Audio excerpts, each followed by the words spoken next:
Hello, guys, gals, and non-binary pals, and welcome to the Fae Realm and the finale of Stories from Rain City. We are here already. Who'da thunk? Made it through 8 episodes in a short amount of time. We love it. I'm saying here at the top, just to make sure everyone knows, this is a pre-recorded game, so we'll likely be in the chat hanging out if we have time and energy. Obviously, I'll be there. I am monitoring the stream in the chat, but everyone else might be off doing some holiday fuckery. Who knows? We'll see. DB with her "I don't party" face. I keep getting invited to things and I go, why? I'm not fun. You are quite fun. Incorrect. Disagree. I would get people not to invite me to things. But then the people that you want to have invite you to things don't invite you to things. Those people know. I got invited to 2 parties in San Francisco. I mean, you can crash here if you want. The plane ticket alone would be astronomical to get out there in like a week. Yeah. Fly to Oakland. I mean, Oakland is the better airport, but And also cheaper. spendy. It can be very spendy depending on what airline you're on. Yeah, but it also, to get there by Saturday for a birthday party would be insanity. Whose birthday? Cal? Oh, yeah. Calwino? Yeah. Huh. That's right. I'm double booked that day. But I'm I was about to say, did you not get invited? No, Oh, I got invited, but there's another thing that I'm doing that evening, so I'll be going to their party after that because Sure. it's also solstice and you got to see the long night out. Yep. Anyway, enough about our That's our day. weekend plans for future us. That's enough about our day today. Dan, over to you.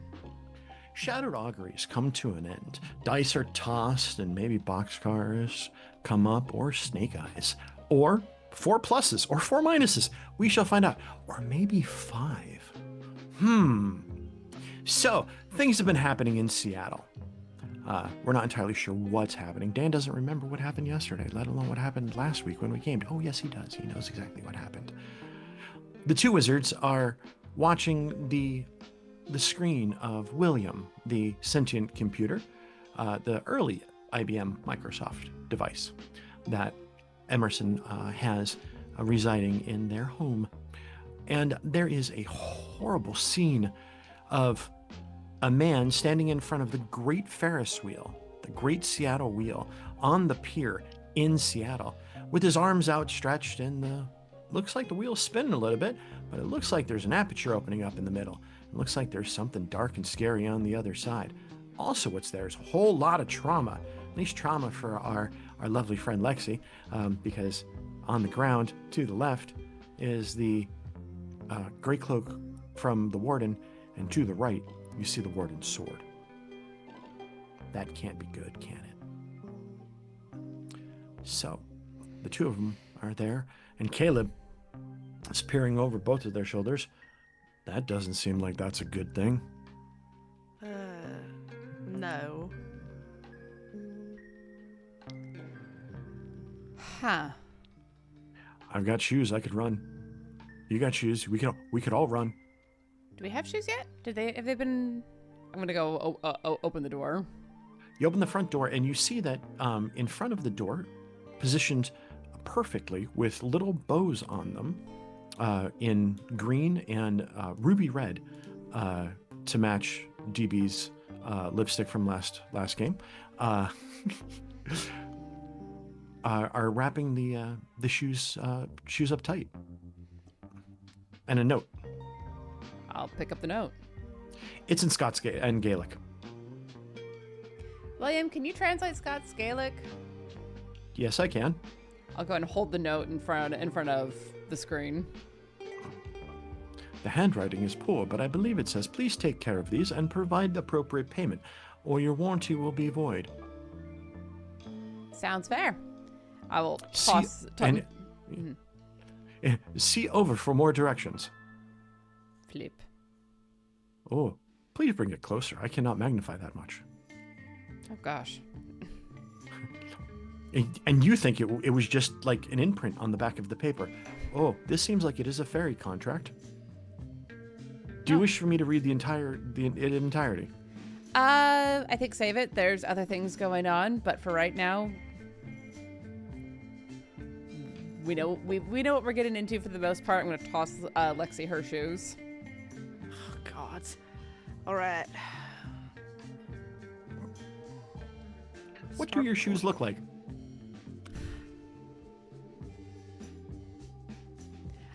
So Emerson's are very, very smart, lace-up, masculine-ish shoes.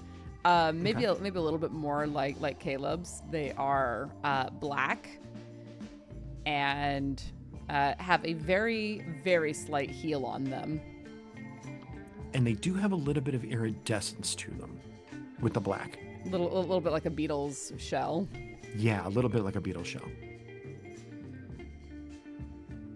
I think Lexi's are very high top Converse looking, because that's what she normally wears. I think they don't look like anything special, but they definitely are, obviously. So. The stitching in the canvas is iridescent, and when you do walk, they kind of leave little trails when you first put them on. Just the lacing, or the stitching, not the laces. All right. It's kind of neat. Sit down, put mine on, lace them up, bounce a little bit on the balls of my feet. These are the most comfortable shoes you've ever worn. Perfect. Beautiful. I'm gonna start pulling all of the things that we had gathered: the knife, the protection amulets. I hand one each to M and Caleb. I also still have my protective charm that I had made that adds a +2 to my defense or -2 to the attacker's attack, and it extends to Lexi as well. Yep. So you guys have got some good defense going on. Make things difficult. We're wizards. We know we're squishy. Do we need to call in people? This is changing. They're summoning him here. Yeah.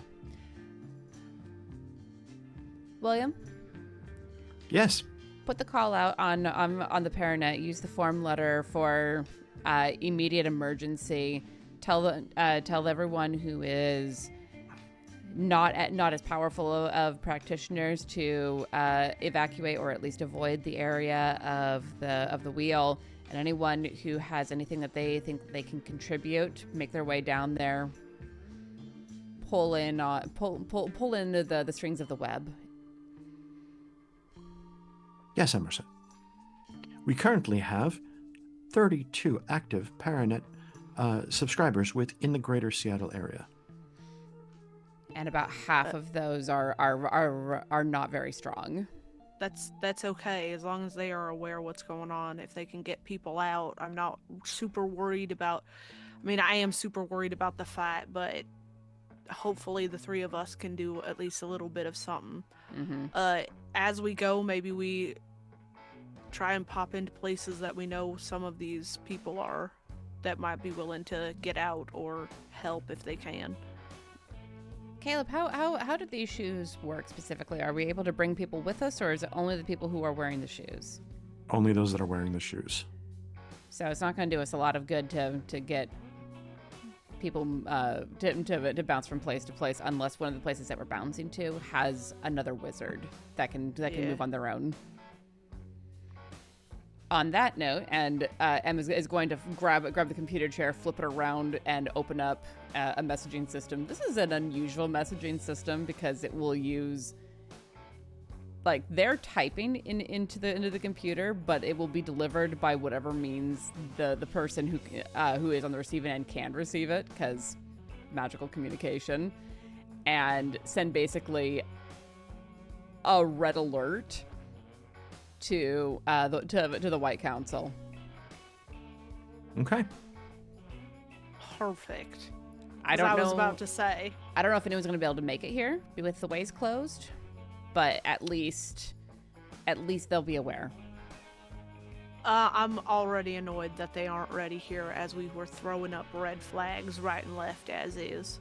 That's fair. All right. I'll put on the damn cloak. Put on the damn cloak. And who knows, maybe I'll grab hold of a sword. Meanwhile, and you send that out, yeah. And it is like caps the biggest letters possible. Little fucking sky writing in the sky over the wizards if there's no other way to get it to them. Excuse me, sir. There's a rapping at the door. This is the kind of lever that Emerson does not pull unless it is like do or die emergency, but they have access to it because of Paranet. And if you want me to spend a fate point to make that true, I will. No, I'm good on that one. All right. Is there anything else that you need to grab, Lexi? Not currently. I think I have everything for now. Okay. And Emerson's gonna dip into their bedroom and come back out with a revolver. Sometimes the non-magical way works too. Oh no, you have that. I have a dagger. I haven't had a gun in a while, so it's not really good to be like driving across country with a weapon, kind of like that. Yeah, you never know when you get stopped and checked. I feel that. All right. Shall we? Yeah, I guess so. Are we gonna go through the Never Never, or are we just gonna head to the pier?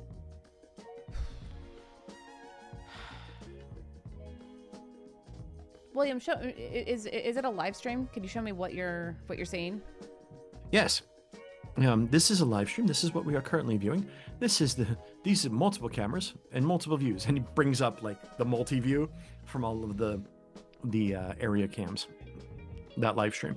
And yes, you see what's his name is there, and Shami? There are Shami is there. Yes, sorry. Why did I remember that? Shami is there with a excuse me. And you notice there are little black flies coming out of the Never Never, coming out of the aperture.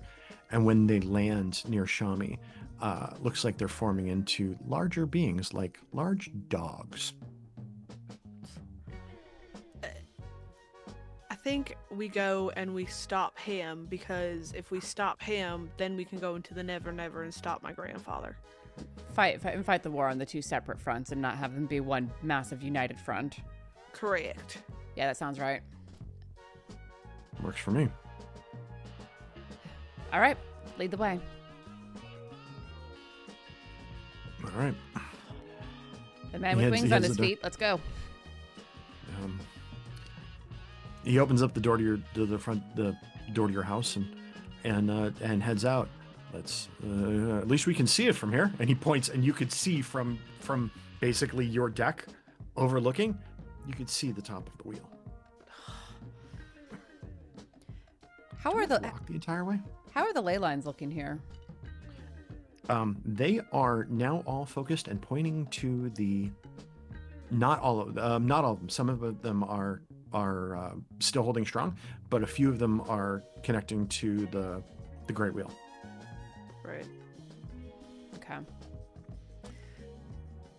No, we're not walking. We're running. Let's go. And Emerson is going to take off. All right. So, do. That is going to be focus. Give me a focus roll for everybody. Okay. Oh, God. And do we now have the fifth die just permanently? Who has the die on them?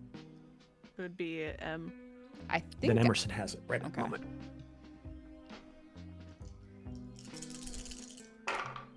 Sorry, which one did you say? Focus. Focus. Okay. All right. Because it's a long haul. Evens out. That's 2. Okay.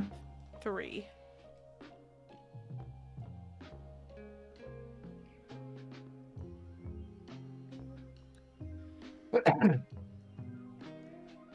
Again. Beep. It fell on the floor. And we'll keep that one that fell on the floor. All right. So you, the 3 of you, take off at pace and hold on pretty well. Running well in these shoes. They're very comfortable. Like, very comfortable. And it doesn't feel as though that you're running at all. But you still are, still getting tired because you're running. And what would normally take maybe 15 minutes takes you about 10.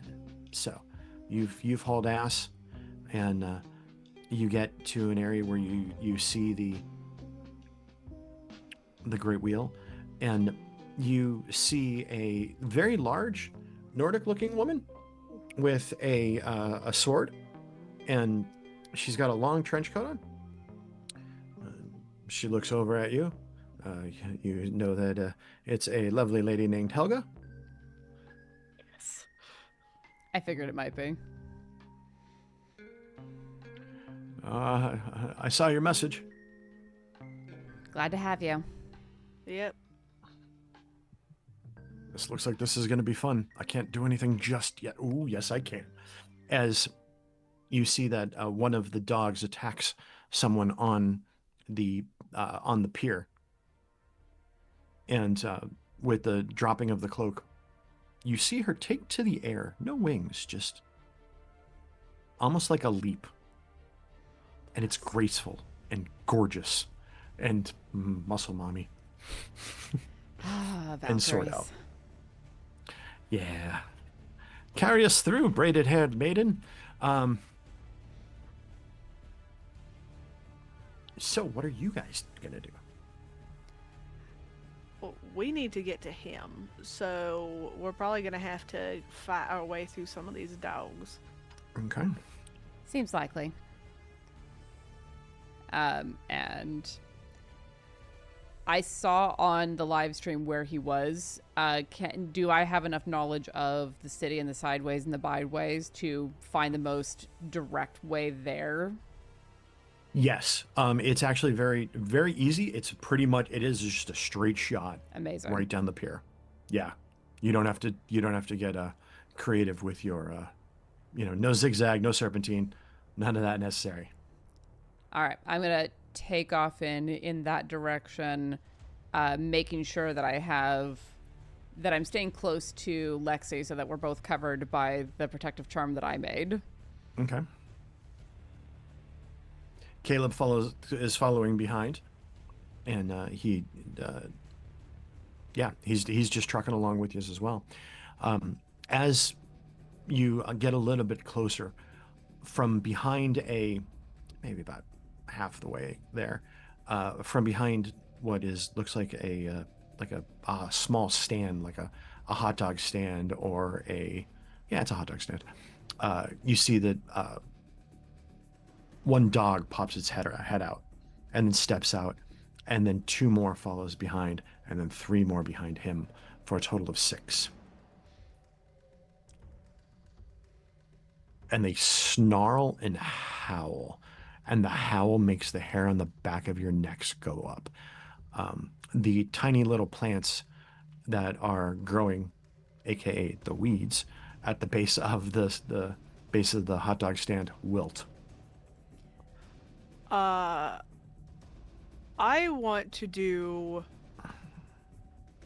I guess, what would basically be like a thunder wave, what we would consider in DBD or DBD, Jesus, D&D, of Drum and just, bass, like, Dungeons and Dragons. yeah, Yeah, but just like I don't even care. I just want them out of our way. So I want to do this like huge wave to just get them away from us, so that we have almost a clear path to get to Shimmy. All right. Shami. Shami. Not Shimmy. Shimmy.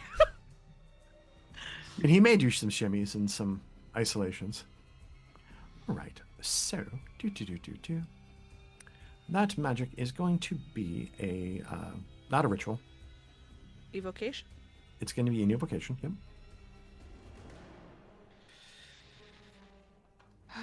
Okay.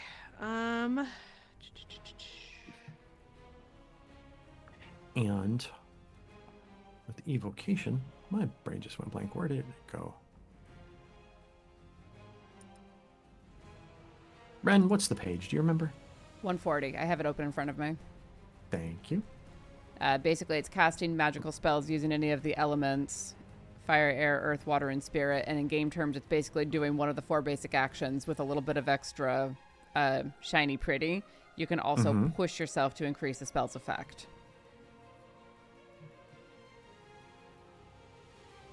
And the basic actions is this is going to be an attack. So, hooray. And I think that this would probably be a force because you're pushing them out of the way. Okay. All right. So, there is a mark a stress box for +1 or 2 for +2. Can I do that? We've not really talked about stress as much as some of the other things. So stress, once you accumulate a certain amount of stress, then you can choose not to take stress, and then you're out of the scene. But when you accumulate, I believe it's 6 stress, then you basically move on to the next level, which is like indebted, and then from there is what's the next one after indebted? They're blank, at least in the character sheet. So I think those are things that we can make up. Yeah. Yes. Or move from stress into conditions, depending. Mm-hmm. Yeah. So it's indebted and then like blanks after that. So, but I'm gonna mark 2. Okay. To give me a +2 to this. Oh yeah, the conditions of imperil, doomed. Imperil and doomed. Yeah. Okay. 6. So fantastic. Sweet Jeebus. That is certainly, because I would say that would the difficulty on that would be good. So that would be a shift of 3. So 1 would give you your initial goal, right? Okay. Which would be at least one of them, and then 2, 3, 4. You would blow 4 of them away because you're just pushing them away, and doing damage, and then also they would take 3 points of stress for that. Okay. So, excuse me. Sorry, didn't mean to cough. It happens. Does it give us a clearer path to get around them? It does. So the ones that you've pushed out of the way have been tossed, to the side, and they tumbled and yelped and yipped as they kind of bounce away. And two are still standing there and snarling. They're going to get ready to pounce, and they will act last if they're not moved before then. But the others are not going to be coming back in, at least this round. So if you want to stick around and fight them, you can. If you want to just plow through, you can do that as well. But mind you, that does leave enemies behind you. We're pretty well surrounded at this point. Like, that's just not. Enemies are going to be everywhere. If we stop and fight every single one, we're fucked. Yeah. So I would like to just plow through. Okay, Emerson, what would you like to do in this situation? If I'm like stutter stepped enough behind Lexi that I saw what she did, I'm going to do similar. Okay. Just to try to get the other 2 out of the way. So Lexi sent them that way, and you're going to send them that way, huh? Yeah, exactly. With the last 2. Sounds good. And so we're going to use force on that again. All right. So I've got 0 in force. Got a negative. So that's 2. So fair. A 2. A fair. Okay. So we needed a good to no, because we gotta need a fair because we got 2 of them. So you do succeed in moving one away. And then the other one's gives a yelp. And I can do that too. I was gonna say, is Caleb gonna be useful, or is he just gonna be dead weight? Nope. And Caleb sees that the other one is there, and he actually goes a little different than you, as he kind of throws his hand to the ground as you see the Bargeist meld into the earth up to its chest, like he basically slapped it into the ground where it's stuck.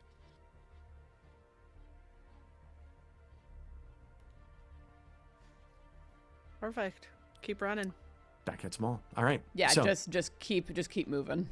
Doop. As you continue to run forward, you see Pendy, the invisible wizard from Philadelphia that is horrible at being invisible, is currently wielding a stick at a like a large stick, like a walking staff, at a dog, and when he hits it with the staff, you hear boom! Go birds! As there's a loud boom and a bright Kelly green flash of electricity. Sorry. I note that nod in his direction and just keep running.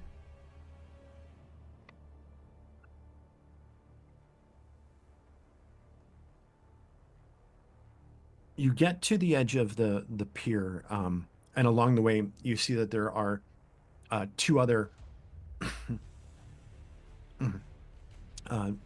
2 elven folks with beautiful thin long swords, almost thicker than épées, stabbing at the Bargeist that are there, and they look at you as you run by, and you notice it's one of the girls. One of them is the girl that was asleep in the park that got up and ran away.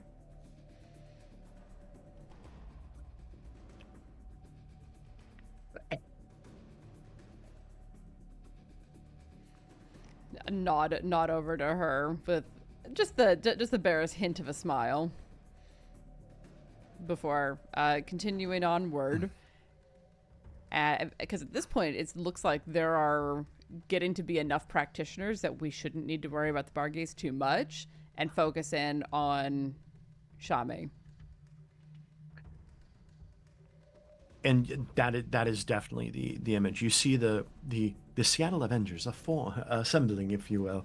All of the supernatural folks that are in the area have descended. All those that were in the, that received the notice. Have shown up, and a lot of them are taking out the Bargeist that are seeming now to pour out of this hole. And as you're running by, you see that the cloak is a little bit further back than it seemed like it was on TV, but hey, maybe that was just the perception of things. So the cloak is on the ground. And then up ahead is Cassidy's sword. And then Shami has his hands up and he's pointing, and you could see from here that there is crystalline lines coming from each of his fingers, and the lines are going to each of the cars that are on the wheel itself, and they are swirling because the wheel is turning. He's pulling on the cars in order to make it turn. Can I get to the sword, Dan? I know exactly what you're thinking because I was thinking the same. Yes, you can get to the sword. Okay. I would like to get to the sword and basically wield it and try and cut his hand to get it to stop. All right. Sever the connection. Yeah. Okay. So you head up, you pick up the sword, and it's heavy. It's very heavy. Emerson, you see there are people in these large, because this is a big Ferris wheel. This isn't like a small little rinky-dink Ferris wheel. I've been on this particular Ferris wheel. Oh, okay. Yeah, they're actually like the full-sized cars with closing doors. Yes. I figured it's kind of like the Eye of London, which Yeah. is the one that I have been on. I think it's a little bit smaller than the Eye, but not by much. Yeah.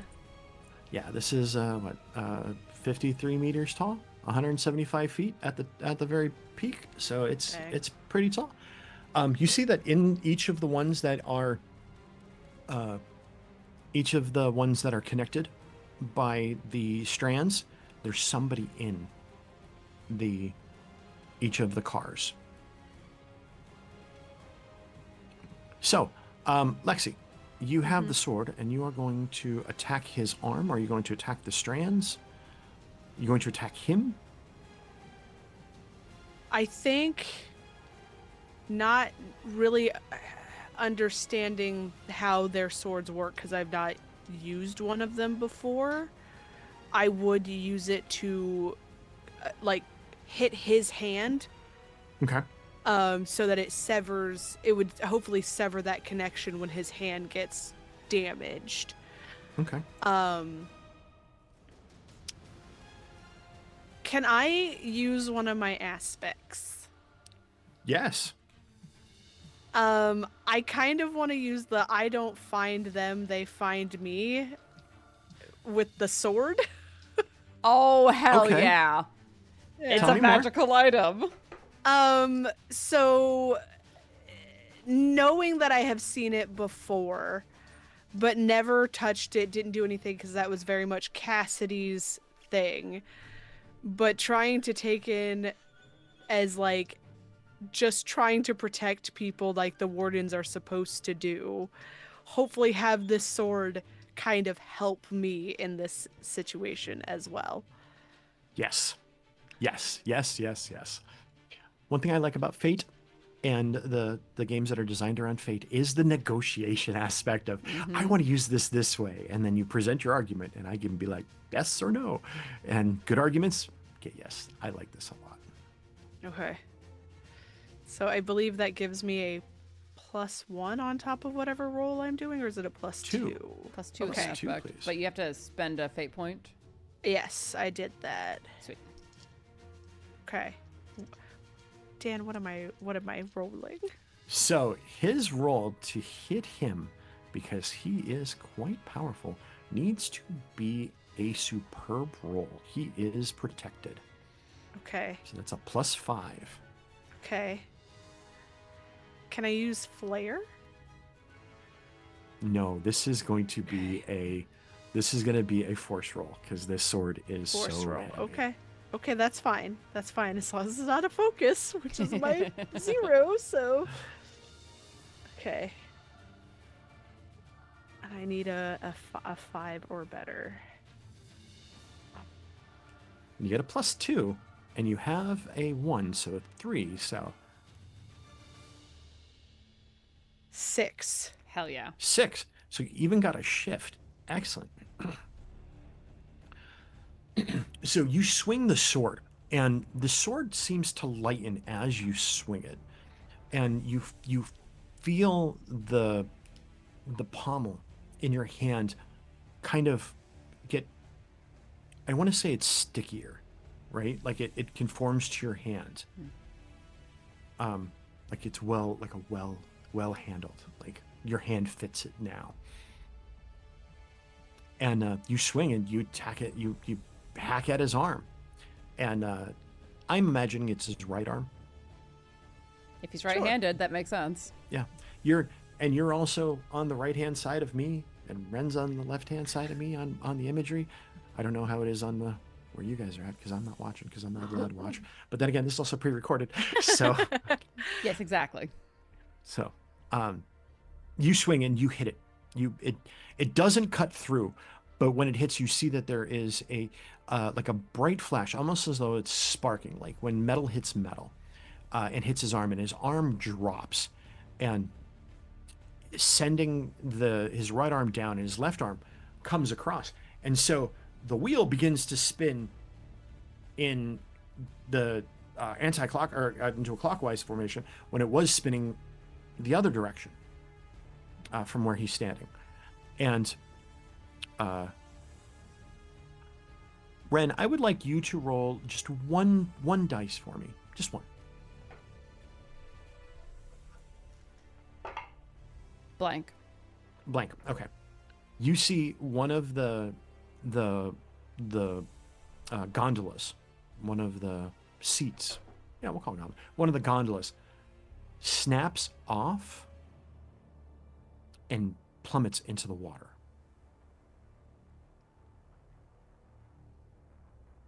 Okay. And Shami turns his head and looks at you.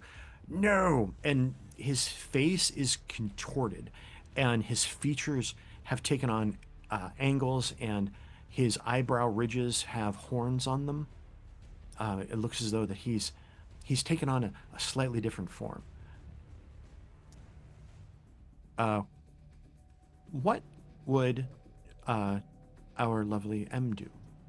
What would M like to do? Looking at him, I want to try to get a read on what kind of entity he is, because with that description, he doesn't sound human. He is still human. He is just in the throes of some type of magic. He's certainly, let's say he's touched, right? Like he's outside or touched. Outside or touched? Yeah. Okay. Okay. Is he focused on Lexi, since she was the one who cut at him, or is he looking at me as well? No, right now he's just looking at Lexi. You and Caleb are behind him. Okay. I'm going to reach into my pocket. This is a weird question. What's the weather like? It's a sunshiny day. Love it. Beautiful. I'm going to reach into my pocket and pull out a bag of rock salt. Okay. And I'm going to tear off a corner of it, and I'm going to hasten a circle around Lexi, Shami, Caleb, and myself. Okay. All right. What is the intent of the circle? The intent is once it is completed, I can close it and magically enclose the four of us in together. It is a ward, so that nothing can come in and nothing can go out. All right. I'm digging it. All right. And I mean, you want to do this quickly. I want to do this fast. We're gonna use haste as the skill, because this is gonna be haste is the primary skill. And if we want to capture everybody, okay. So here's the thing. It will take you, for you to get around everybody, it'll take this round and then the next round to complete that before you can cast the ward, right? To do the prep. On a standard roll of going to be a 3. Good. Every shift above a 3 is going to, one, make it faster, as well as add additional cool shit to it if you want. Okay. I hear that. I would also like to spend a fate point to make a thing true. Okay, what's the thing? I would like to make it so that I am able to do it faster. So I'm able to effectively add an aspect because of the shoes. Oh, yeah. Okay. I'm with you on that one. Yeah, basically like activating boots of speed. Yeah. To get my happy ass around there faster, so I can add +2 to the roll.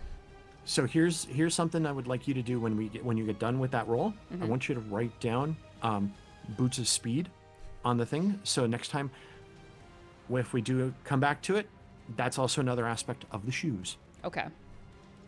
Perfect. Neat. Okay, so it is +2 with the aspect of the shoes. I'm using haste, which is a 1, and then I got 2 pluses. 2 plus, so a total of 5. So you have 2 shifts. All right. Sweet. So, what are the other? Give me one other cool thing that you want to be able to do, because you're doing it with flare now. You're doing it with not flare. What's the other comment that they call it? You know what I mean. I'm doing it with style. With style, yes. I don't know if that's the actual term, but flare and style are basically the same thing. I think that the cool thing about this is that the hole is bigger than I thought it was, and I'm able to make it a thicker line, which makes it harder to be broken by scuffing a shoe across it. Okay, and so that would be +2 difficulty for him to try to break the seal. To break the seal. All right. So tear off and run around. Run around the NB with wings on their feet. So I think the Winchester boys would be happy with you. You know, I think so. And also, warding circles is one of the earliest things that happen in the Dresden books. Mm-hmm. Besides pizza. That's actually part of the pizza thing. Za for the Zalord. Za for the Zalord. Yeah. All right. What's Caleb doing? Caleb's gonna try to stab him.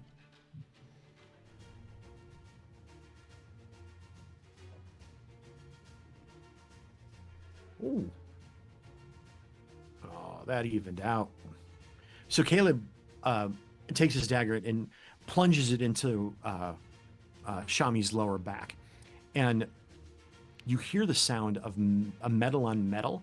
Ooh. And when Caleb pulls back, the curved dagger that he has is curved in the wrong way as it's bent downward. It did not break through his protection. I saw the 2 pluses and I was like, yeah, this is going to be great. And then I saw two negatives and I'm like, there's 0.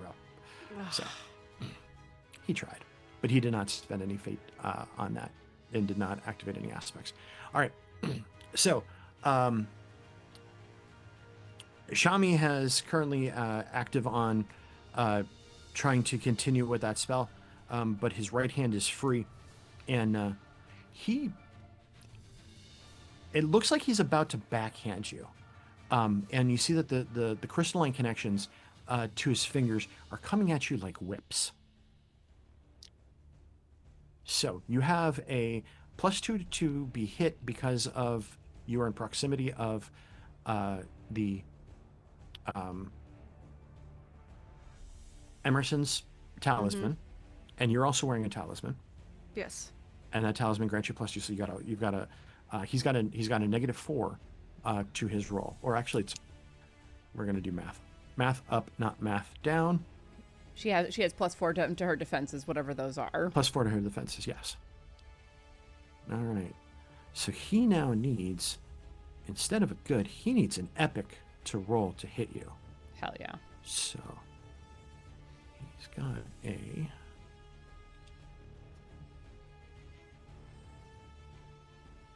I just want to look at something to make sure I've got that right.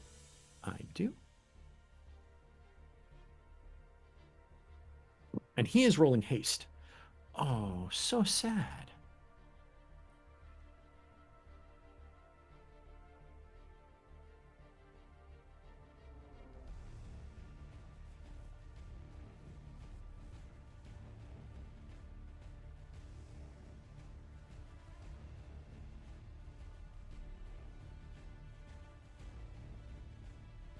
He only got a great roll. Aww. Not enough for it to hit you. But you see these crystalline whips, almost like monofilament whips, come flying at you. You're able to duck almost at the very last moment as they go over your head. And it looks like he's bringing his arm up to try to recapture, as you see each of the tendrils, the lines, try to reconnect with the wheel, the items on the wheel. All right, so that's going to be round 1 down. Actually, other activity is the last aspect. You see the gondola is floating in the water. It's starting to take on water and sink a little bit. Is there someone There's in there? There is someone inside. If they're quick, those are not hard doors to open. All right. So, but I do want to make you aware of that. All right. And so, we're gonna go with Lexi. Lexi, what are you doing? What you doing, buddy? He's trying to redo his spell to back to the thing. I'm gonna swing again to hit him to make sure that he cannot reconnect to the wheel to get that Okay. portal open. All right. So we're still looking at a superb roll here for us now. Okay. So +5. Okay. I don't think I get anything else besides the force, right? Be with the sword because it lasts for a scene. Oh! Oh! Okay! It's not just going to be just the +2 like for that one instant. That's going to impact you when you are using that aspect for this scene. It's going to stick around. That's why aspects and stuff are powerful.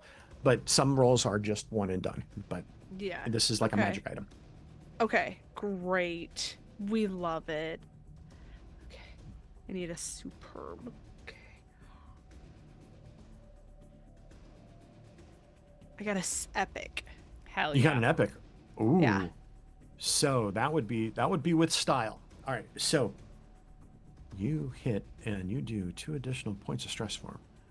All right. So, DB, go ahead and roll a single dice for me. Okay. I got a plus. Got a plus. All right, awesome.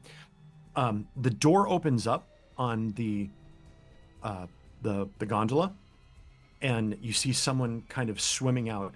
Now that more water is able to rush in, it starts to sink with speed, and the person struggling to swim a little bit with it sinking underneath it because there's a pull suction effect, but they pop up and start to bob in the water, just a little bit out of your sight. Okay. All right, M. I am going to cast the. I guess this is kind of technically this is a ritual to lock us in here with him, and more to the point, lock him and his magic in here with us. Okay. So, ritual has costs. And let's figure out what the costs of this ritual are.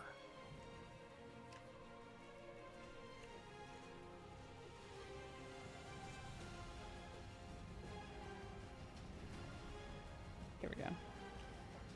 Name the effect. Summarize the desired outcome until you and the GM are satisfied. My desire is to lock him and his magic in here with us and our magic, understanding that will lock us out from what's happening outside of this circle as well. Okay. And I'm good with that. And so the stunts and condition that you need to fully ritualize it, so you're going to be casting a spell. We're going to use intellect on this one for your for the deal. Yes. And you want this to last for at least this scene. Do you want it to go longer? I want it to last for this scene. If I'm able to lock it in. All right. So that would be a +3 on that. For a sticky condition, yeah. Yep, sticky condition. And so paying the cost, we're gonna need 2 costs. Component, you already have the salt, so that's a component, so that's there. So we've satisfied that one cost. And honestly, I think that just inherently attention, I'm doing a big thing, and this is going to get his attention onto me because he'll recognize that he's been cut off. Yes.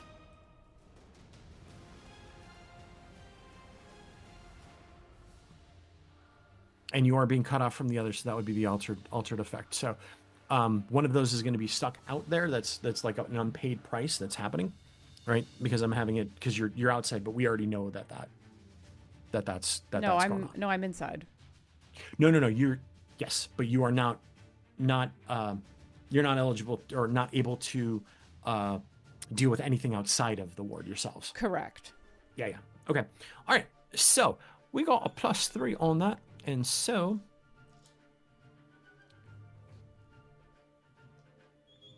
I am thinking And then he's got a ward which grants him a +2 as well. So that's a 5. A 5 on what we're at. So 5 is going to be superb. So that shouldn't be too shabby for you. It's not too far off. So I have a +3. I have a 3 in intellect, which is nice. And I think that I would like to spend a fate point to use my high concept of Connected Tech Wizard, because I am pulling on all of my knowledge from everything that I've learned from the people who are outside of this ward who I'm trying to protect. Yeah. I like that too. Cool. So that'll be an additional +2. So I'm starting off with a +8 to this and just have to not roll a bunch of negatives. Yeah. Hooray. Don't fuck it up. You know. All right, that evened out, plus and a minus. All right, cool. So 0. So you actually had 3 shifts. So you were able to make it more difficult for him to break it, which we already had beforehand. And you made it more difficult for even you guys to leave. I accept that. Okay.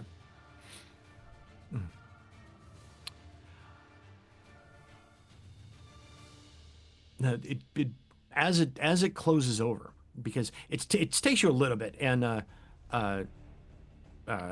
Caleb hauls back and tries to punch him, and when he hits him, he just gets hits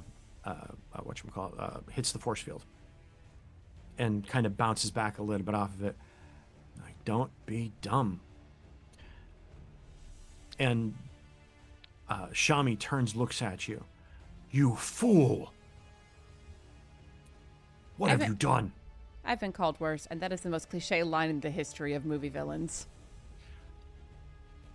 The spinning stops and the aperture begins to tear open.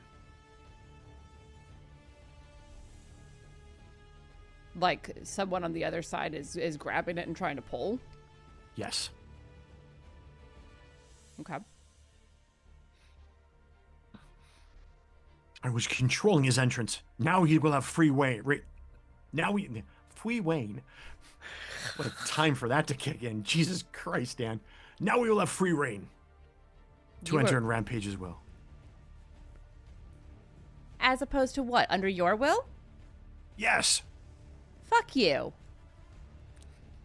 And what would you have done with him? Let him rampage anyway? But to my needs, not his own. You know what? That's not better. No.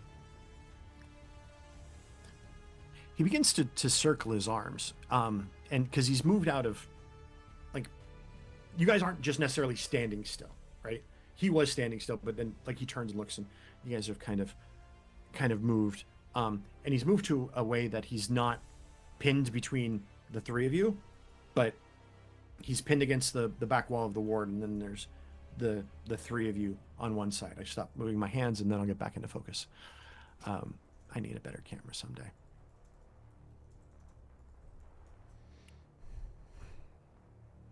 So with with that, he's not, he's a bit of a not far away, obviously, because you didn't make the ward that big.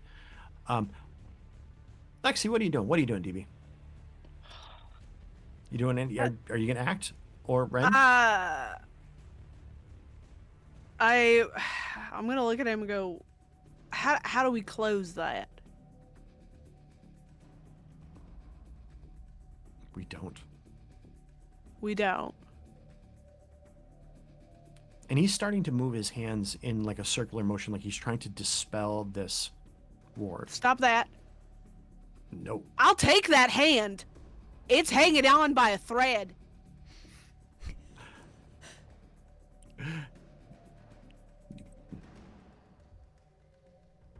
No. And he's still gonna he's take still the getting hand. stuff. I'm taking the hand, Dan. All right. That hand will belong to me now. All right. So there's the called shot roll, but we're gonna say that you're just attacking the hand, right? Yeah. Or are you gonna really try to take the hand? I kind of really want to take the hand. I need an epic roll. Okay. Make Okay. a hand of glory out of it. he wants to be a little bit of a bitch about it, I want that hand.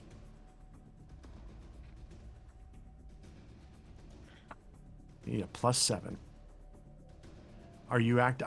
Hang on, stop. Are you activating any aspects beyond just having the sword going on with your +2? Because this is force. Am I at all able to pull on the ley lines?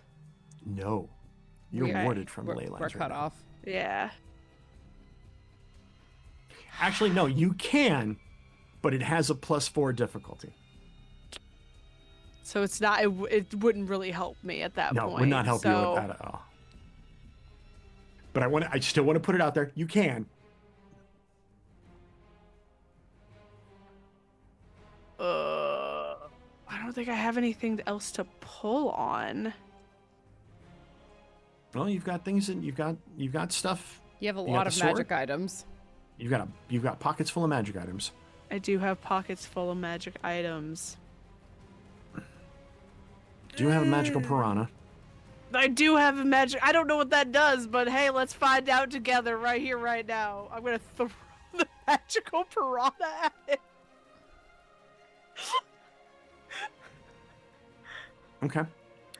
It's going to be a haste roll. Distraction, just as I take the hand. Okay. So you throw the piranha and then attack with the sword. It's pocket sand. Pocket sand. Pocket piranha. You said it was red. It might not even be a magical item at this point. It could just be a thing. All right. A red So I herring will is a give magical item. I will give you a +2 to that roll as well. So you got a +2 to the sword. So you're at 4 right there. Plus your 1 for plus haste. my 1. Yep. Yeah. Okay. And it's haste. So that's a 5. Okay, so I just don't need to. I just need 2. You need 2. Okay.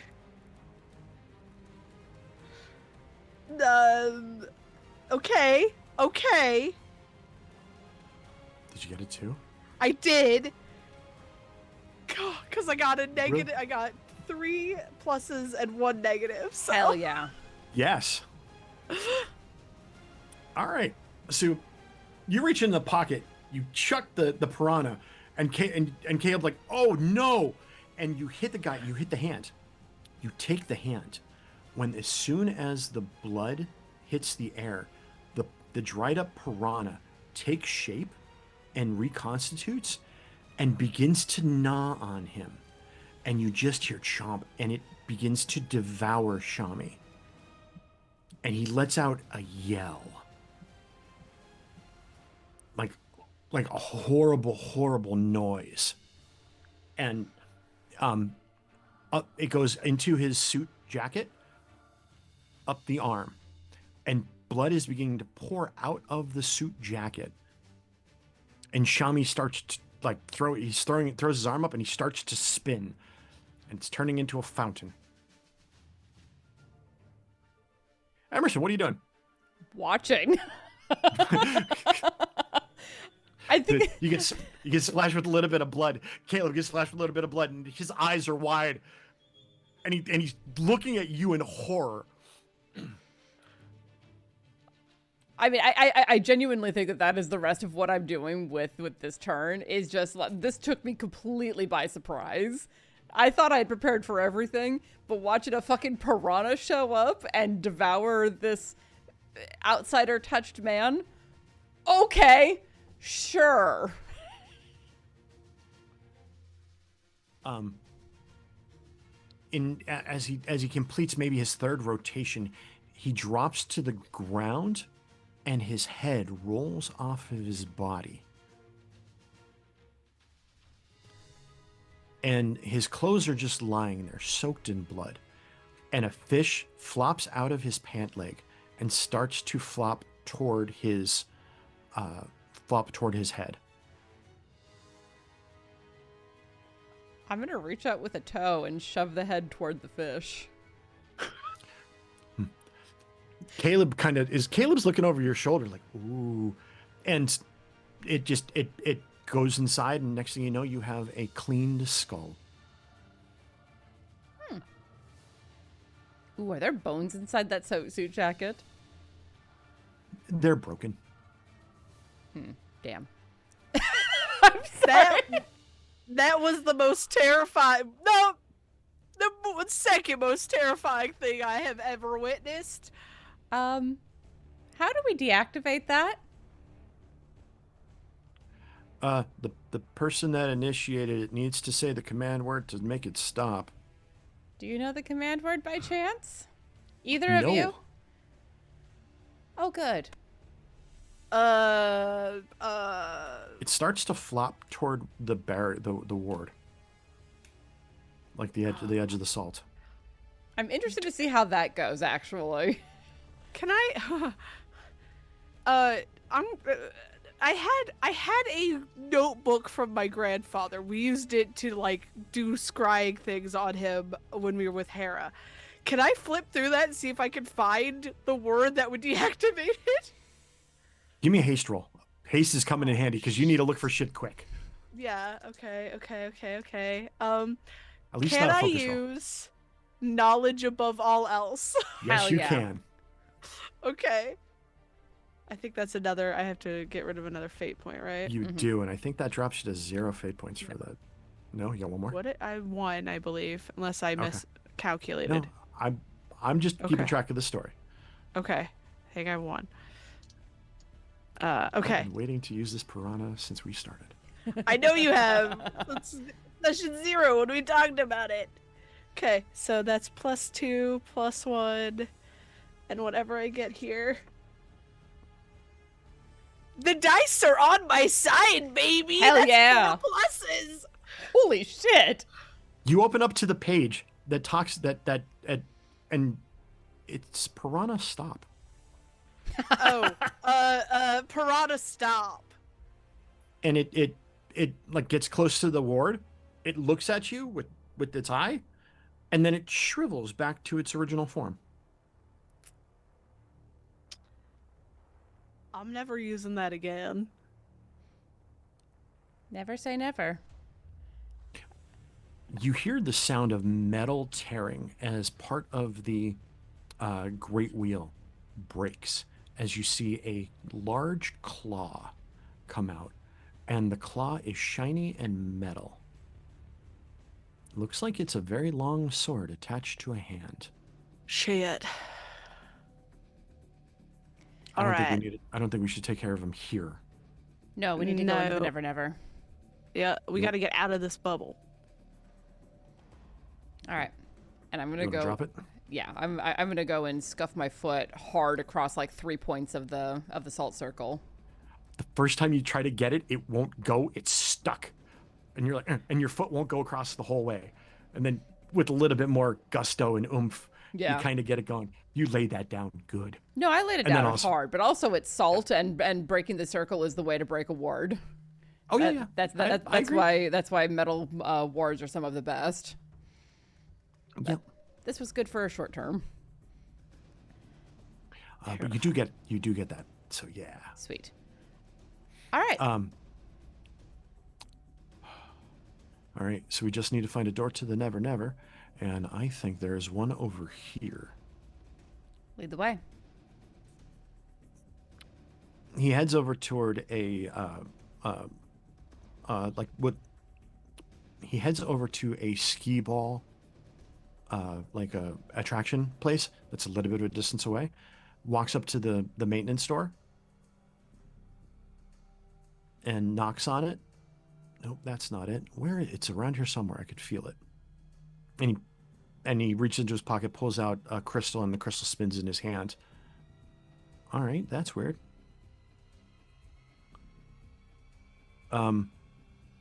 Grab one of the explain. ski balls.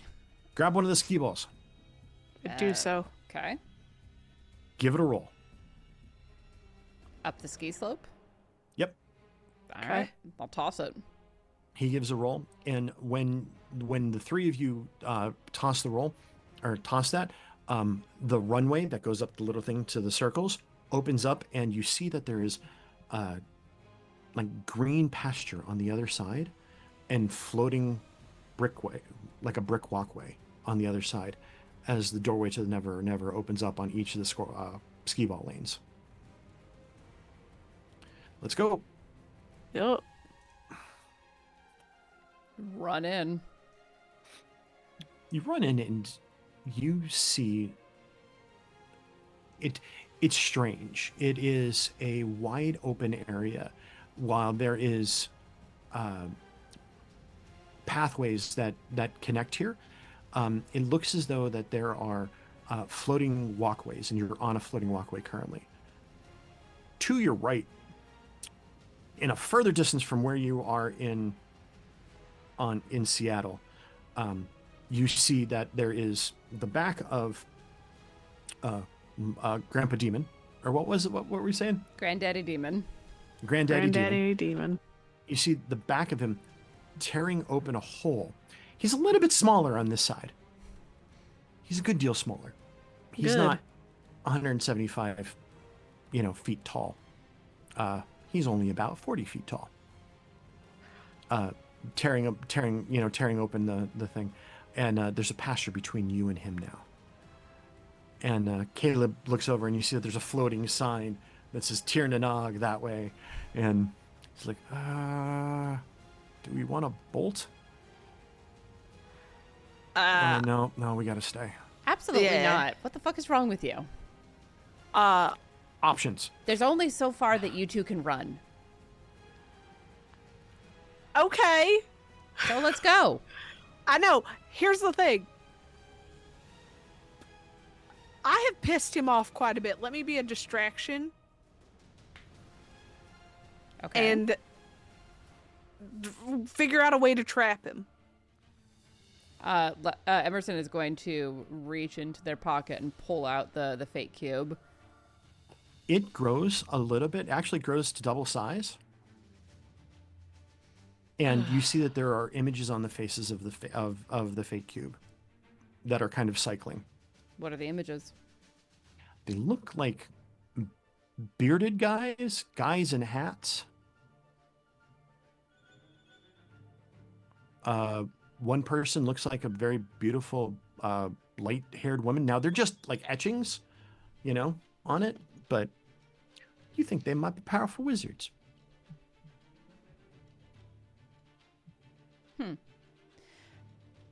So, stepping out into meta for just a second. Yeah. One of the things that I had gotten from soul gazing an outsider, which is always a terrible idea, was the knowledge of how to defeat him. Mm-hmm. And knowing that this fake cube is part of it. What's the Yes. rest of it? I was going to leave that up to you.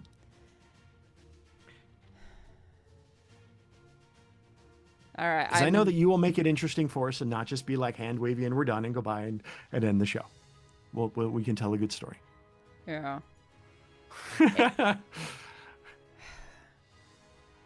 Yeah, we should have talked about this well before now. Well, no, I have some ideas. If you're drawing a blank, that's fine. So he is a creature of strict order. By throwing things at him that are chaotic or that will disrupt his order will cause him to basically, draw his attention, right? At that point, then you can focus magic on him to, try to attempt to defeat him or banish him. You may not be able to kill him because he's an outsider. We just want to get him back out to the outside. Yeah. You want to send him inside to the outside. Inside of the outside. Okay. I could smell the wood burning here. Yeah, keep him busy, Lexi. Alrighty. I'm gonna start running towards him and go, "Oh, Granddad!" From not even turning to look at you, child, you have disrespected me long ago, and you disrespect me now.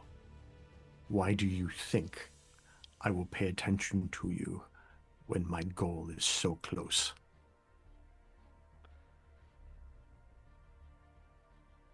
Because I stole some very powerful things of yours, grandfather. You're right, I did disrespect you, and the disrespect is coming again. You are nothing but a little thief, a mouse, a ferret that steals things. Then it should be easy to get rid of me, shouldn't it? You hear howls coming from in the Never Never, from the Never Never, and in the shadows you see a bunch of red eyes popping up.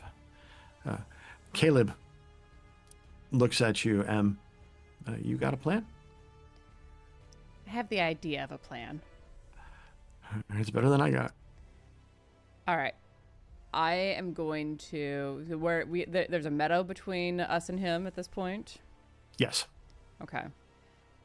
I am going to open up my messenger bag and rummage around in it, and I'm going to pull out a DM screen. Okay.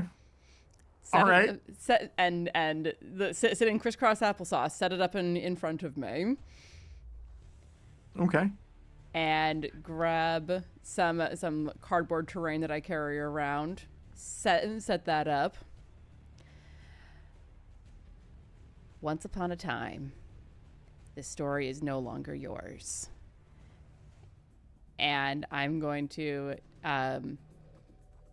take out the fate cube and set it on the ground in front of me, and I'm going to pull the lapel pin that I have that Artemis gave me. And set that on the ground next to it. And I would like to spend my final fate point to make a thing true. Okay, what is the thing that's true? So I haven't played a lot of Hades. Okay. And there's a thing that Artemis does when she shows up to fight alongside you, which is basically like a magic like bolt that is way, way, way powerful. I would like to spend the point to make it true that she granted me the boon that once I could call upon her to shoot whatever I call her to shoot. As the goddess of the hunt, she is chaos. I'm here for that. I am here for that. All right. So I'm gonna add something a little bit to that. Please. So when you lay out these things, and you're calling upon your magic, Caleb looks at you. What the hell? And then you see Caleb is on the field of battle in front of you, but he's only about 28 millimeters high. There we go. And you see Lexi is on the field of battle, 28 millimeters high, but 56 millimeters high is Granddaddy Demon. And yeah, you're chasing. And Lexi, you look around and you see what looks to be like a small little ruins of a cottage appear right next to you, but it looks weird. It looks like it's made of cardboard and stone. And your grandfather is on a black plastic base that's circular, and he turns, but he doesn't turn his body. He just rotates. And he's got a giant right hand where the middle finger with the claw of a sword, and he takes a hop toward you. All right. You hear Caleb going, "Oh, what the shit is this?" And he's running, and he pulls out a sword, and you see he's now in a loincloth and furry boots and a hat with horns. Hell yeah. Caleb, hold on. Caleb is? Yes. And his lip is biteable.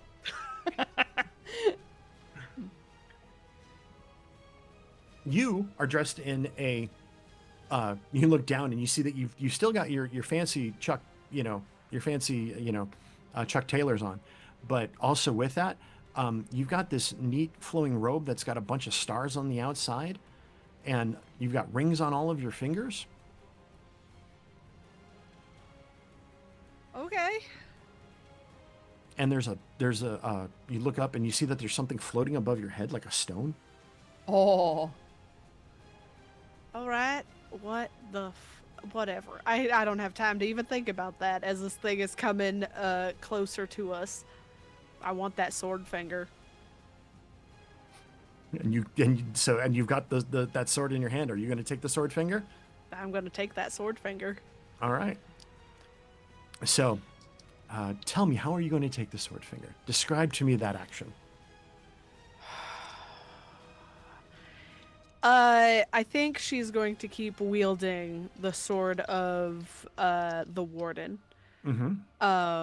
As remembering the sword that is now attached to her grandfather, and with the anger that she feels of how many people he has hurt and has killed, she is going to draw upon her magic to imbue the sword as if it is like the sun sword from Curse of Strahd. Hell yeah. So that it can cut through a demon more easily than if not. And I will also use my last fate point to do this. Yeah.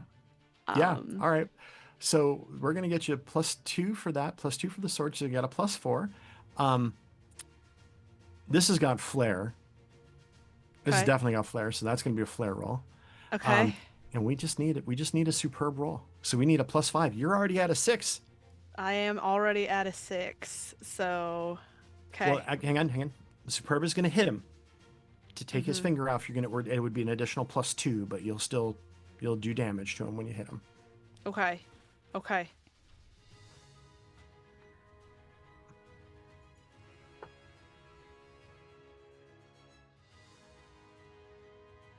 That is an epic? +7. 7? Yes. All right. Take that fingy. Yeah, you go ahead. Tell me how that looks. I think it's one of those things that I think most of her life he has underestimated her. And at this point he is just like reaching down to try and grab her, and she like swings and just like slices through his fingers. And as the sword finger flies off, she like whips around and grabs it with her free hand. Okay. Yeah. The flesh from his hand melts away, and the pommel and hilt in your hand lands. Like it just lands perfectly. So you've got a sword in each hand, dual wielding. And Caleb, I'm gonna let Caleb go first since you're the GM and you're kind of sitting back a little bit. Caleb runs up, and his sword disappears from his hand and then appears in striking distance of him. I'm a warlock, bitch. And he's got no sword in his hand, but the sword reaches out. Oh yeah, 3 pluses, woohoo! And hits Granddaddy, and that would be that would also be a fantastic for him. And I didn't say I was going to activate anything. No, I did. I activated Warlock, so that's a +2. So that's an epic. So he does more damage. Excellent. Ooh, does another 2. Pencil. Okay, sorry, had to write that down. He is now completed past 6, so he's now moving he's in peril. All right, so boom. GM. I'm watching what is going on, gauging the distances, imposing my own order onto this chaos, because this is my game now, bitch. Not you, bitch. Granddaddy, demon bitch. And when I see the warden swordfinger go flying, I'm going to pick up the fate die, and I'm going to roll it on the ground next to the figurine of Demon Granddaddy. Okay, and you are seeing them as little figurines, and they're jumping, right? But while they're like little hopping, like a virtual tabletop type thing, you also are seeing them move in real time like a cinema. Yeah. But you also have that kind of side by side. So it's kind of a weird image for you. Yeah, M is literally like dripping sweat with the focus that it takes to maintain all of this and keep track of what's going on. And that's what I want. I want a focus roll here. Okay. All right. So the because you're going to be using the big ol' Zot. I'm using the great big buddy to. Yeah. My assumption is that this is going to call whatever magic user is face up when I roll it, and that is what I am intending to do. All right. So go ahead and roll all of your dice plus the fate cube that we have set aside. That's separate. Okay. And let me know what we get. Okay. And you said that it's focus, so that's a Focus, plus and we 2. need a superb, so we need a 5. 5 to succeed. Shoot, I got a 4. Did you add your +2 for your invoking the aspect of the saying the true about the little thingy? Oh, I had not. I had assumed that we did that in the beginning of the scene. I assumed that was going to be for one like big blast for Artemis coming in. Gotcha. Okay, no. We'll hold off on that. All right, cool. You roll, and what did you get on the fate dice? On the fate cube. On the fate cube, I got a blank. You got a blank. Okay.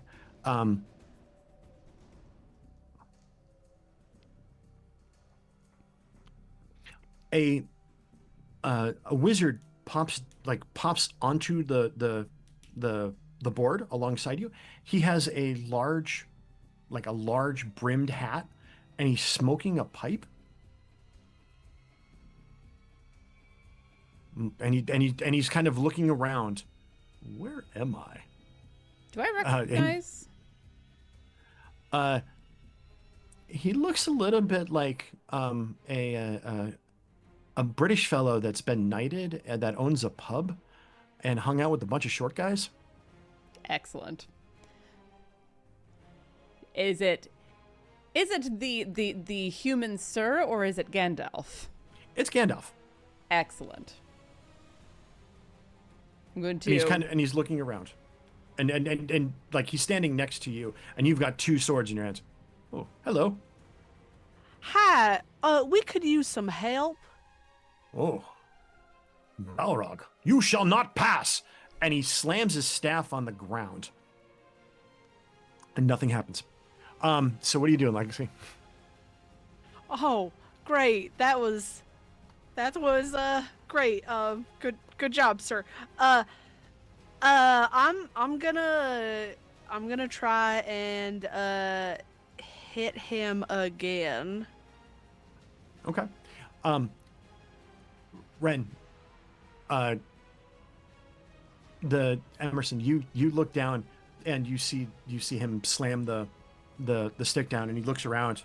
Didn't want to work. And you see on the dice that appear on your table, it had it was a failed roll. Okay. Like Gandalf failed his roll. Fair enough. All right. So, which one are you attacking with? Are you attacking with both? Both hands. Yeah, 14. I think I'm going to attack with both because I have both now. Okay. We still need a superb. Okay, and I have. Is it a +2 for each of the warden swords? No, just a +2 in total. Okay, so I have +2. Is this flare again? I would think so. Okay, yeah. So that's a 4. Okay. So I need at least a 1.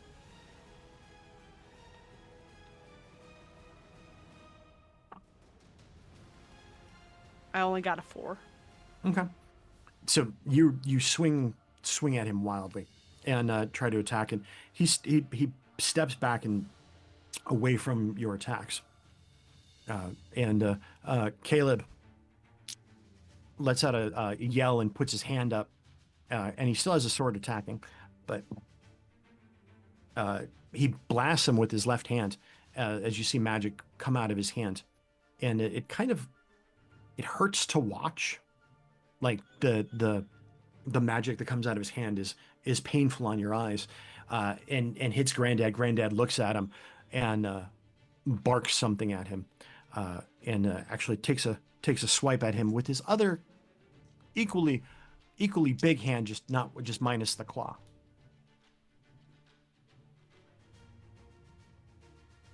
And Caleb ducks. Hell yeah. Damn it, I rolled 4 ones. Or 4 negatives. Oof. And so Caleb ducks, and Granddad steps toward him. I will squash you. Emerson, what are we doing? All right. I think this is the point where now that he is thoroughly distracted, I'm going to pick up the pendant or the brooch that Artemis gave me, close my eyes, and imagine the sky opening up above and behind Okay. Demon Granddaddy for Artemis to come blasting through All with right. one very chaotic shot. Go ahead and give me some dice rolls. And it's going to be all 5. Okay, I got 2 pluses on the dice. All right. And and we got to focus at 2, so that's a 4. So that's a 4 plus your 2, that's a 6. That's better than a superb. So that's a 5. That's what you needed. So you call forth and tell me about it, stud. So for those who are on the game mat, so to speak, you see a green long line with a point on the end of it draw through Demon Granddaddy from behind, and then the sky above opens just a little bit, just enough for a very impressive longbow to come through, as there is a shot that smells of Olympus.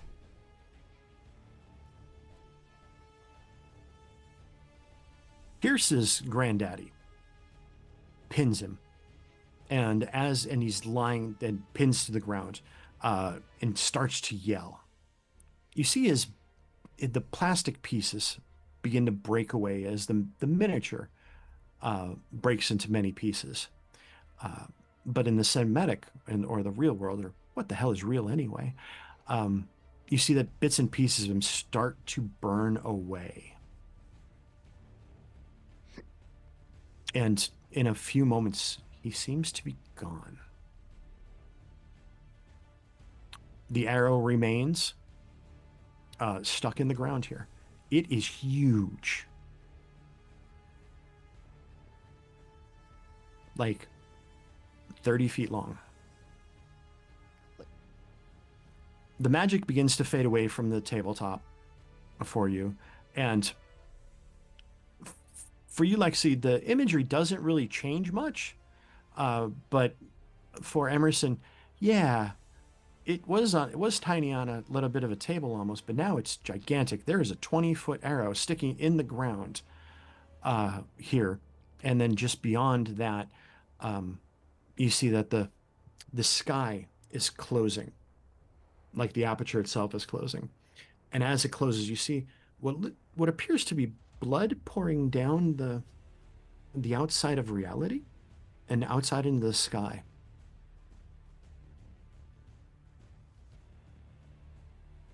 Okay. And so there's a red circle with blood dripping out of it, kind of just hanging out midair. Caleb runs over to you. Lexi, are you okay? Yeah, are you? Yeah, I think so. He looks down. I'm glad I'm not in the loincloth anymore. I'm not. And he kind of like nods and smiles at you and puts that big old pouty lip out. Is Gandalf still here? Yes. Hmm. And looking around. Excuse me. Yeah. I'm looking for my way to the Shire.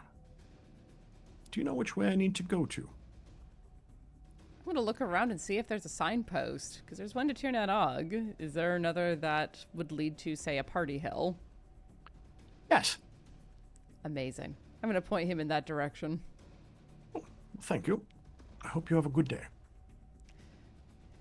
Good luck. And he starts to walk off, looking around. No, I know I've had my pipe somewhere. Where did it go? And Emerson just kind of flops back on the grass, staring up at the sky. They are exhausted. Mm-hmm. The sky is weird here. Like really weird. It's shifting and moving, and you see what you think is a planet float overhead, and then you see a rock float overhead, and then there's a yacht, but it's upside down. Maybe we should leave the Never Never. Do I get the sense that it worked? That he was sent back outside? Yes. Okay. Yes, you do.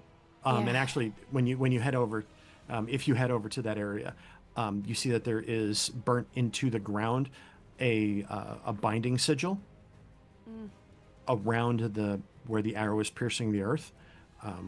And you actually can't enter into that circle. Good. Don't wanna.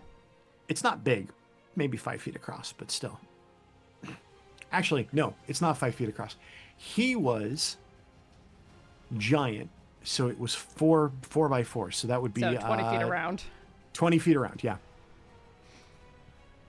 Oh my. Yeah, we're going meta. Why the fuck not? Why the fuck not? Sorry about that. That It was fits. only like a concept of a plan. It worked.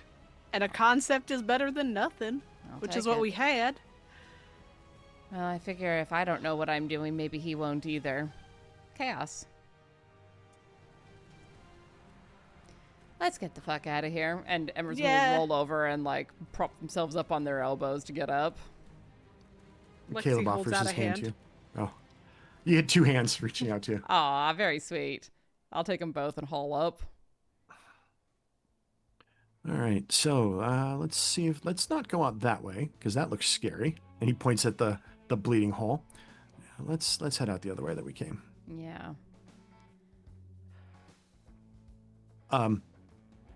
As you get close to that door, as you walk by, you hear wait.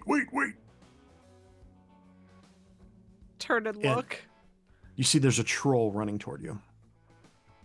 Hi. What's up? It's Vinny. Hey, okay. Hey, Betty. It passed. The proposition passed. Thank you for getting my vote out. Ah, So much appreciated. You're so welcome. And the doors are open again.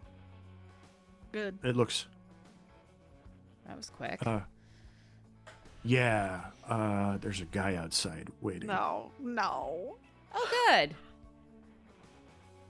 There's Yeah, let's 2 of them. Oh no. Gray cloaks? One's got a gray cloak, and then the other one is dressed in purple. He's got a long beard. I'm Oh, cool. scared of that one. You should be. Yeah. Gonna look at Caleb.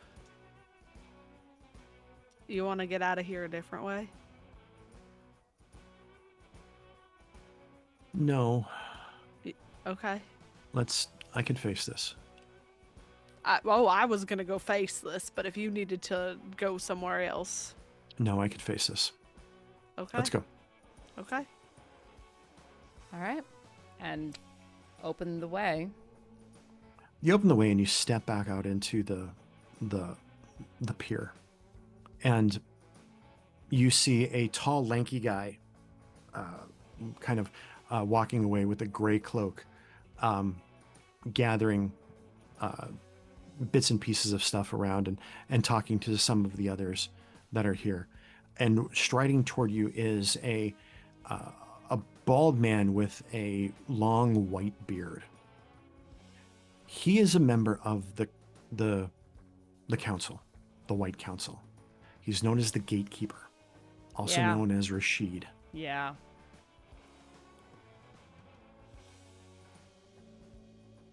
He steps Gatekeeper. forward.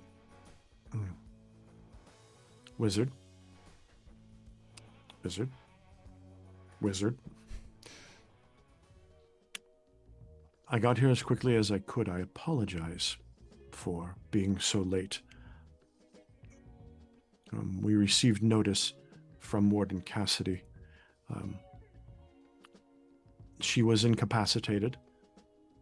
She is well. She is okay. She's alive? She's alive. Oh, thank God. She was in the Ferris wheel. Oh. She's being used as a battery to man the gate. But you closed the gate on the other side. I presume you closed the gate on the other side. You might want to check it. Those sorts of gates, I want to make sure. He scratches his beard. All right, I will look into that. It's a bleeding circle. I don't know what that means. I encountered something similar to that long ago, above the city of Iram. Long ago. Yes. I had a battle against Al-Hazred. He attempted to do something similar as this man. I'm glad you stopped him. Yeah. I think I did. But thank you. That cloak looks good on you.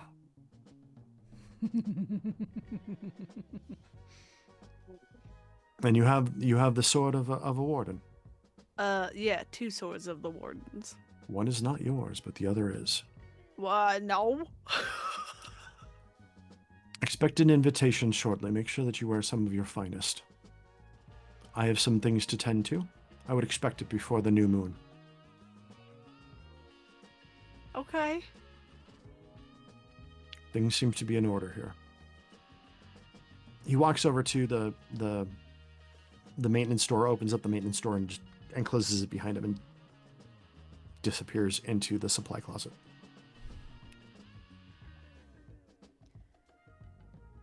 Cassidy is being carried on the shoulder of a lanky guy. Thanks, Harry. I got it from here. All right, you sure? And he heads off. He heads off to talk to some other people, and Cassidy's walking toward you.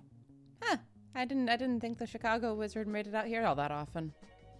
Apparently somebody put out a call for important stuff, and people made a run through the Never Never.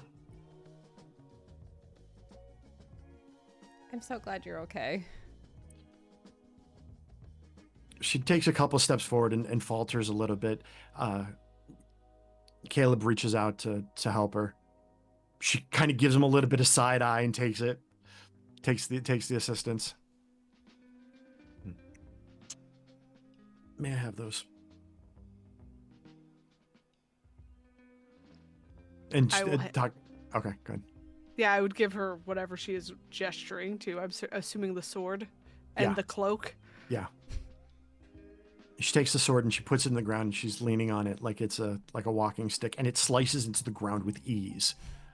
You don't think you would have been able to do that. And she puts the cloak over her shoulder. Not too bad. Didn't do too bad with my PTO. Prepare the others. I regret telling you what that stood for. Yeah, me too. But I got a splitting fucking headache. Let's get you sure. home so you can get some rest. It sounds like a plan. Harry, you got this? And he waves. You never got to really see his face, just the back of his head. Oh yeah. And he's talking to a couple people that are there, and you see Pendy disappear, and then appear, and then disappear, and then Harry puts his hand up. Wait, no, poke. Oh. Buries his head in his hand, and you take Cassidy back home to her home, which is an apartment above the office. I'll let Lexi do that. I'm gonna check in with all of the members of the Paranet who showed up, make sure that everyone's okay. Call it like I'm going into Paranet mode after a little bit of starstruckness, because Dresden's the reason why the Paranet came to exist. Yeah. So tiny bit of starstruck. You've communicated with him briefly on the Paranet through a message board. You're not sure if it was him that typed it, but somebody said that it was him. Because you don't think somebody would impersonate him, because that would be dumb. That's but people dangerous. Have done dumb. But people have done dumb things in the past. But you think that you have. Yeah. But I'm not super worried about communicating with him specifically. I'm checking in with everyone that I have talked to and communicated with, make sure that they're all okay. If anyone's injured, arrange for transport to hospitals. If there's anyone who has any healing magic, use some of that. Like starting to triage my people. You do so, and luckily enough that within this little organization that you have, there are others that have similar ideas and like leadership skills. So when you come in, you see that some of it's already kind of organized, and like some of the injured are being triaged and stuff as well. And they're like, "Oh, hey, excellent!" So you add to the assistance, and your assistants, you kind of give out some guidance, like, "All right, cool." We're gonna fast forward a week. Those that were injured get treatment. You head back to your house. Caleb goes back to his hotel. Does Caleb go back to his hotel alone that night? No. Okay. Let's not make it a week. A few days later, you arrive back at work. And you received a message from Cassidy via a tiny little sparrow that popped up. And it said, "Hey, come down to Cassie's office." Okay. "Hey, fucker, you go to Cassie's office now." You've been learning bad language from the pigeons. "Fuck off," and he flies out. And you hear the two pigeons. "Oh, you look at that robin just because the robin's got big breasts." I'm gonna head down to Cassidy's. Serendipitously, you arrive at the outside of the building at the same time as Lexi. Caleb is not there. Lexi has pastries and coffee, as she normally does, and hands one to M, going, "I don't know why I thought you would be here, but something just told me, so here you go." Was it a little sparrow? No, I'm here for work. Uh-huh. Well, a little birdie popped up in my window and told me to get down here, so here I am. I'm gonna hold the door open for Lexi because she's got her hands full. Walk in. You walk in. Cassidy is there, and looking much better now. But you do notice that Cassidy's wearing house slippers instead of her normal shoes. She's not really doing a lot of work right now. Things were quiet for the past couple of days. Glad you got some time off. I got a little bit of quiet time, but we got to get back to work. And I called you here because you got an invite to a very special function. So did you.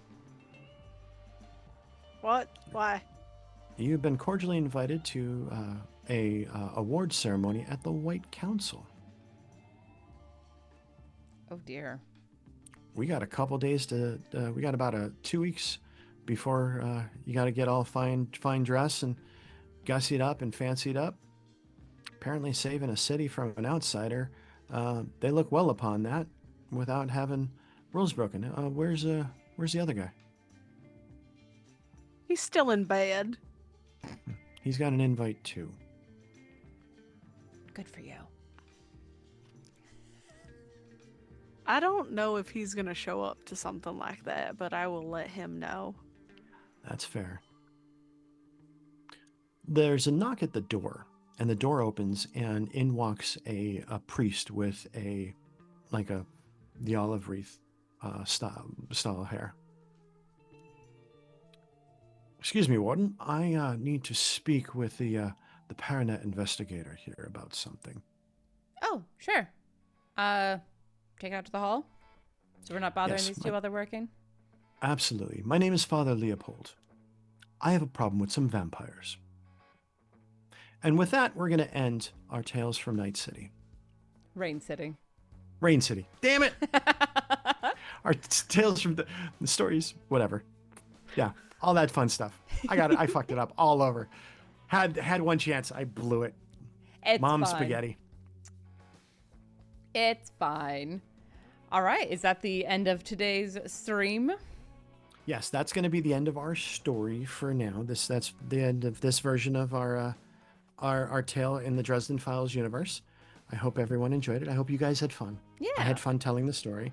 And if we do like an after action report, maybe we'll talk about that on Thursday at the stream. Yeah, maybe. Yeah.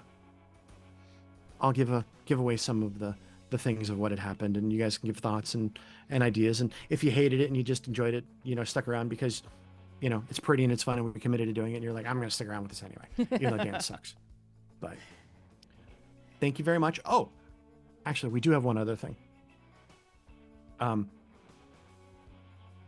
Derwithian walks down the hallway. Ah. I have a map for you. If you have a cube. Let me. I'll pull out the cube and put it on the desk. Can I see the map? Absolutely. Please don't commit it to memory. Some have eidetic memories. Oh, I don't. And he hands you the map. I will look at it just to get the sense of if he has given me what he promised. Absolutely. Excellent. Then I will hand him the fake cube. Outstanding. I greatly appreciate this. Excuse me. He takes the dice and rolls it onto the table. And another long-haired, bearded fellow pops up and looks around. Ah, Merlin, it's been so long since we've talked. You missed Mother's birthday. And with that, that'll end their story. That's the little PSS. Why don't you take the sibling conversation out into the hall? Yeah, that's the post-credit scene. Good Lord. All right. Well, thank you all so much for being here and being part of this little adventure that we have been having in the Dresden Files universe set in Seattle. Yeah, a lot of fun, really enjoyable. Let us know in the chat what you all think of this, and yeah, we're probably not going to do a live Q&A type of thing because this is a small enough scale that's a lot of work to put into that. But if you have any questions, hit up the Discord. I know that Dan is always happy to hold forth on any story stuff that he wants to talk about, and DB and I are always happy to chat as well. So friends, until we meet again, I hope that your journey back through the mushroom circles is as calm and as peaceful as it is possible to be. And until we meet again, stay safe, stay healthy, and we will see you all very soon. Good night. Bye-bye.